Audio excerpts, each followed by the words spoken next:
সকাল সকাল ঘুম থেকে উঠে গেলাম, ঘুম থেকে উঠে যাই এখন আসলাম যে খেলতে। এখানে একটু ক্রিকেট খেলবো। তারপরে এখন এখানে দাঁড়ায় আছি, ওরা তো ক্রিকেট খেলতেছে, আমি খেলতেছি না। তারপরে একটা সাবস্ক্রাইবদের সাথে দেখা হলো, সাবস্ক্রাইবদের সাথে কথা বললাম, হাত মিলালাম। তারপরে একটু এদিকে গেলাম, এখন রাত্রেবেলা যাবো ক্যাটারিং। এই রেডি হয়ে গেছি, সবাই মিলে বেরিয়ে গেছি, স্কুটি করে যাচ্ছি। এটা হলো নৌকাঘাট ব্রিজ, এই ব্রিজটাতে যাচ্ছি। খুবই মজা আসছিল আমাদের, খুবই মস্তি করতে করতে যাচ্ছিলাম গা।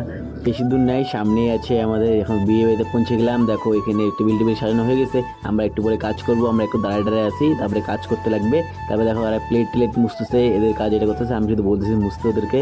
তারপরে একটু ড্রেস পরলাম, দেখো ড্রেসটা পরলেও লোকজন খাওয়া দাওয়া শুরু হয়ে গেছে, কত লোকজন আসছে। এখন শুরু হলো খাওয়া দাওয়া। দেখো আমাদের সামনে পনির আছে, আমি পনির স্টোরে দাঁড়িয়েছিলাম। এখন একটু আমি খাবো, তোমাদেরকে দেখাচ্ছি। বুফের নিচে বসে বসে খাইতে সে মজা লাগে। একটা পনির খাইলাম লুকায়, এটা খাইতে সে মজা লাগে। তারপরে একটু আসলাম উপরে ছাদে, ওখানে একটু খাওয়া দাওয়া হচ্ছে। তারপরে এখানে আসলাম, এখানে এসে থেকে এগুলা হচ্ছে। এখন কাজ শেষ হয়ে গেল, এখন আমরা খাওয়া দাওয়া করে নিছি। এখন বসে থাকতেছি। দেখো ওখানে বকশিস নিচ্ছে, সবাই বকশিসটা নিবে। তারপরে এখন বাড়ি যাবো, আমরা বাড়ি যাওয়ার টাইম হয়ে গেছে। তারপরে যে গাড়িতে করে বাড়ি যাচ্ছি, তিনজন মিলে। রাস্তা পুরো ফাঁকা, পুরো মজা আসছে, ফুল স্পিডে গাড়িতে যাচ্ছি আমরা, খুবই মজা করছি। পুরো তিনজন মিলে মজা করতে যাচ্ছি। এখন আমরা বাড়ি যাই। তোমরা মিনি ব্লগের জন্য সাবস্ক্রাইব করো।